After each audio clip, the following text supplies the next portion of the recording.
Watch Joshua Maponga as he explains the concept of decolonization of education in Africa.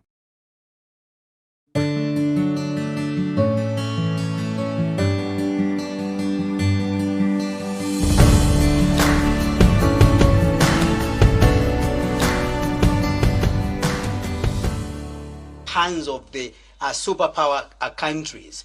But the truth is, King Maponga, you are aware that Africans or no any other country in Africa is capable to manage the mines because we don't have the machinery to begin to process those minerals that we have today.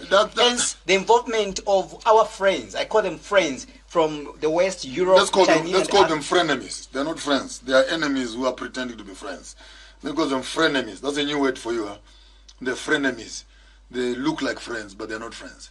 Now, this is where, when I'm talking, you must hear me twice. When I'm saying we need to decolonize even education, that is the context I'm coming from. You blatantly want to admit that we don't have the knowledge. We don't have the skills. We don't have the machinery. Like, really? Then what is the use of our universities? What is the use of our technical colleges? What is the use of the Department of Mining? What is the use of Department of Commerce?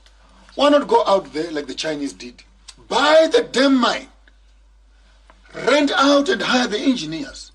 Bring them to your own colleges and teach your own young people how to use these machines. And you walk up to any of these mines around, how many white people are in there? Are there not black people working there? So at the end of the day, with a cankered, rotten system that doesn't want to look the devil in the eye and say the education which we are giving our children is not connected to the resources that they have on the ground. So even after they get educated, they still walk around and say, but we don't have capacity, we don't have the education, we don't have the skills. If you don't have the skills, then why did you go to school? Then what were you doing in school? Learning how many legs does a grasshopper have? Then you say you're educated. Then it means that the weakest link is not only the mining sector. The weakest link is the education and technical colleges that are producing engineers, electricians, who can't even go as Zambians and look at the copper belt as a source of resource and say, how do we take our knowledge system and education in Zambia to look and study the copper industry properly and create that into a value chain so that we can employ our own children. Therefore, the curriculum at the University of Zambia is useless if it leaves the engineers and the mineralogists totally defunct of the fact of maximizing on the resources that are next door, right in front of their doors. And what is the answer to that, those lamentations? Chase away the professors. Chase them away. What are they doing there? Would rather go and rent out some Chinese and British and German engineers and make them as lecturers who can show us how to create the same machinery that we're busy buying from the West. We need solutions, young men. We're not here to be lamenting problems. We need a solution.